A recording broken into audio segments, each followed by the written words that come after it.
Hi friends, ఈ వీడియోలో మనం రోజువారీ రాశి ఫలాలలో తులా రాశి వారి గురించి తెలుసుకుందాం. అంతకన్నా ముందు చిన్న రిక్వెస్ట్ ఫ్రెండ్స్, ఈ వీడియో మొదటగా చూస్తున్నట్లయితే లైక్ చేయండి, షేర్ చేయండి, అలాగే సబ్స్క్రైబ్ చేయడం అసలు మర్చిపోదు. మీ యొక్క సపోర్ట్ నాకు ఎంతో అవసరం. ఇక తులా రాశి వారికి రోజు చూసుకున్నట్లయితే చిన్ననాటి మిత్రులతో విందు వినోదాది కార్యక్రమాల్లో పాల్గొంటారు. అలాగే కొన్ని ముఖ్యమైన వ్యవహారాలలో కీలక సమాచారం ఒకటి అందుతుంది.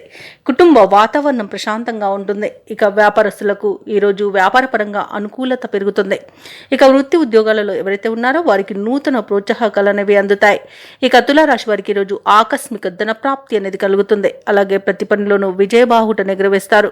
కుటుంబ సభ్యులతో అనుకూలత అనేది ఏర్పడుతుంది. ఆస్తి పంపకాలలో ఆస్తి లాభ సూచనలు కనబడుతున్నవి. కోర్టు వ్యవహారాల్లో కూడా అనుకూలమైన తీర్పు లభించే అవకాశం కనిపిస్తుంది. భూక్రయ విక్రయాలలో ఎవరైతే రియాల్టర్స్ ఉన్నారో వారు మంచి లాభాలను అందుకుంటారు. ఇక ఈరోజు తులారాశి వారికి ప్రశాంతమైన జీవనం సొంతమని చెప్పవచ్చు. ఆభరణాలను, గృహోపకరణాలను కొనుగోలు చేస్తారు. ఇక విదేశాలలో విద్యాపరంగా, వృత్తిపరంగా, వ్యాపారపరంగా ఎవరైతే నివసిస్తున్నారో వారికి మంచి యోగదాయకంగా ఉంటుంది. అలాగే షేర్ మార్కెట్లలో పెట్టుబడులు పెట్టిన వారికి రెట్టింపు లాభాలు అందుతాయి.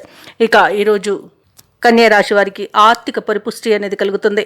అలాగే ఇతరుల వద్ద నిలిచిపోయిన ధనం కూడా చేతికి అందుతుంది. స్థిరాస్తులను సైతం కొంటారు. ముఖ్యంగా తండ్రి ద్వారా రావాల్సిన ఆస్తులు ఈరోజు దక్కే అవకాశం కనిపిస్తుంది.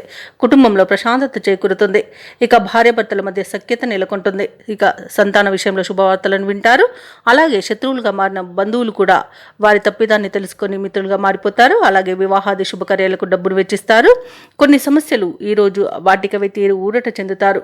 సమాజంలో పేరు ప్రతిష్టలను పొందుతారు. వాహనాన్ని, గృహాన్ని కొనుగోలు చేస్తారు. ఇక కాంట్రాక్టర్లకు మరిన్ని టెండర్లు దక్కే అవకాశం ఈరోజు కనబడుతుంది. అలాగే ఈరోజు తీర్థయాత్రలు చేసే అవకాశం కూడా ఉంది. ఇక దేవాలయాలను సందర్శించినప్పుడు మీరు ముఖ్యంగా గుర్తుంచుకోవాల్సింది మీ ఇష్టదైవం యొక్క ఆరాధన అనేది మంచి చేస్తుంది. కాబట్టి తప్పకుండా దిశగా ప్రయత్నించండి. ఇక వ్యాపార వాణిజ్యవేత్తలు ఎవరైతే ఉన్నారో వారి యొక్క ఆశలు ఫలించే రోజుగా చెప్పవచ్చు. ప్రభుత్వ ఉద్యోగస్తులు ఎవరైతే ఉన్నారో తాము పనిచేసే చోట ఉన్న సమస్యలు తీరు ఊరట లభిస్తుంది. అలాగే పై స్థాయి వారి నుండి సహకారాన్ని అందుకుంటారు. పారిశ్రామిక వర్గాల వారికి చిక్కులు తొలగిపోతాయి. అలాగే ఈరోజు ఊహించని రీతిలో వారికి ఒక అవకాశం అనేది లభించే అవకాశం కనిపిస్తుంది. రాజకీయ నాయకులకు గతం కంటే మెరుగ్గా ఉంటుంది ఈరోజు. ఇక విద్యార్థులు మంచి ర్యాంకులు సాధిస్తారు. ఇక ఈరోజు మహిళలకి ఆస్తి లాభ సూచనలు కనబడుతున్నవి. ఇక ఈరోజు తులారాశి వారికి అదృష్ట రంగు గులాబీ, ప్రతికూలమైన రంగు నలుపు, అలాగే అదృష్ట సంఖ్య 2. ఈరోజు తులారాశి వారు వినాయకునికి అర్చనలు చేయించడం వలన మంచి శుభ ఫలితాలను పొందుతారు. అలాగే పనులలో వచ్చే ఆటంకాలని తొలగించుకోగలుగుతారు.